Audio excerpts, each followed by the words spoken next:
gating against me for, well, he won't let me into my home.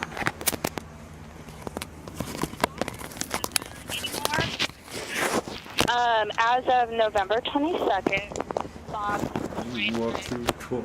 facing evictions, Bob has gone ahead and released the unit back to CAH Investments. He came in and signed paperwork and relinquished everything, the apartment to us. We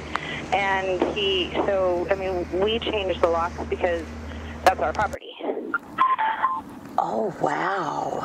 Yeah, so I don't have you on a lease. I don't have any documentation showing between you and I never had an application ran. Normal process if you move into one of our properties is that you come in, you fill out an application, we run your background, do a standard credit check just like any other community would do for you, and then we would add you to the lease, making you, as responsible as the leaseholder, just as if any other apartment would do. So I was never aware that you were a tenant there.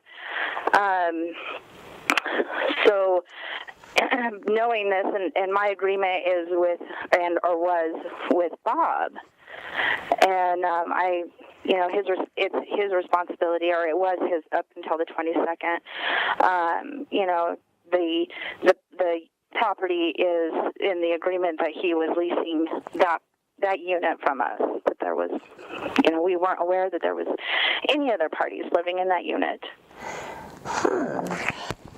That's interesting. And who did you hear that from? I'm sorry, what do you mean, who did I hear that from? You heard it from Bob? On November 22nd, you said? November 22nd, November 22nd, he relinquished his rights to that unit. Yes, he signed the lease back. He broke his lease, but he was still, to avoid eviction, he was still, he relinquished the property back to us. I mean, anything else than that, that's between Bob and myself and the owner. That's very interesting. Have you spoken with, I've been told the gentleman who lives in apartment 105 is named Brett? Mm-hmm. Which is interesting because I can't find anything in, in records that says that his name is actually Brett. But he was aware, and he claims that he works for you. He does. He is one of our maintenance men. He's been with us for quite some time. And when he is on site there, he is, acting manager. Okay. So he is our representative 100%. So. Well, he's been aware that I've been living there since the end of February. Okay. Well, like I said, unless you, do a lease with us or, do an application and we put you onto the lease, there was never any mention to the owner or, to myself that there was any other resident living there other than Bob. So even though the on-site manager was aware of this? He's not the on-site manager. He's one of our maintenance men, and when he's there, he is a representative of the company. So that means that if there is any issues or if there's vandalism or if there's trespassers, he has the right to act for the owner, as to protect the property. Interesting. So you say Bob came in on November 20th? No, I did not say that. It wasn't the 20th. Was it after that? Mm-hmm. What day was it? Bob came in on the 22nd and relinquished the unit back to us. 22nd. Fascinating. Well, I am kind of flabbergasted, honestly, Trina, because I'm looking here. This is a temporary protection order issued by the court here in Denver. I'm supposed to go back for the next hearing on December 4th at 10:30 a.m. Goodness, I have receipts here. I gave Bob $600 for November rent, and immediately after I gave it to him, he apparently he's met some gal that he took a shine to and wanted to move her in there. And a friend of mine went over and kind of decided to, mediate, just have a talk with him, and said, look, Bob, you've taken her money, you haven't, given her anything in exchange for it. That's actually theft. So I'm kind of perplexed. I mean, I've paid for November's rent, and all of my possessions are in there, my red leather couch, my coffee table. If Bob actually went to that unit, that's an illegal lockout and a violation of this restraining order. Anyone, whether it's a tenant or a subtenant, I believe, has to be evicted through the court process. There was not an eviction. He released his right to that unit to avoid eviction because he was behind on rent. So he no longer lives there? What about the property? He no longer lives there. He no longer lives there. He relinquished all properties and anything. I mean, he no longer lives there. What about my furniture, though? I'm kind of concerned.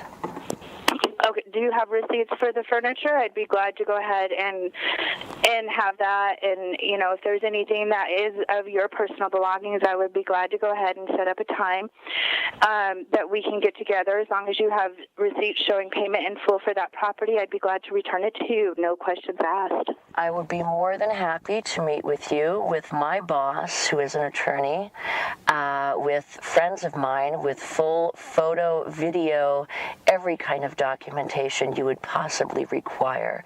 The only thing I'm asking for is receipts of property, and I'd be glad to go ahead and return it. No questions asked. As long as I have receipts for the property, then, obviously that's valid that it was not Bob's, then I would be glad to go ahead and return it to you. Okay, fantastic. And are you over at the Aurora new property these days? I am at the Willowick property. The Willowick, that was it. Mm-hmm. Fantastic. The other thing, this is really, really important. One more minute of your time, please. Who is this Jack Miller who lives in apartment 104? I don't know.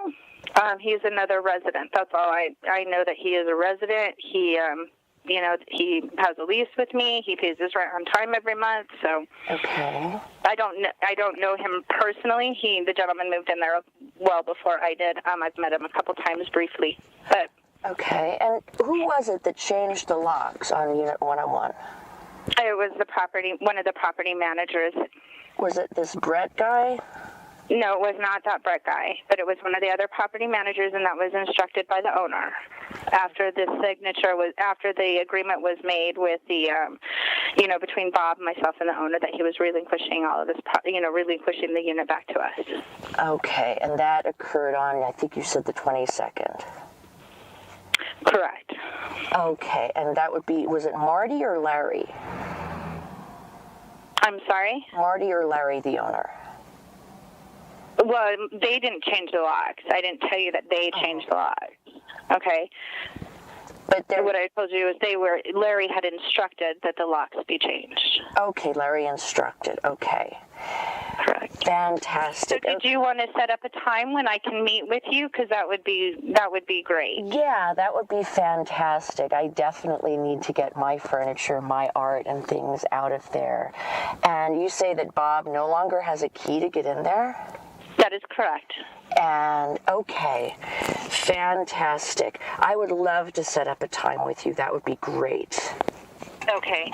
10 o'clock tomorrow, or can we make it 11 o'clock tomorrow morning? Would it be possible to do something outside of standard, I guess you could say, banker's hours? Because whoever I can get to help me is going to have to either take the day off or else do it when they're off of work.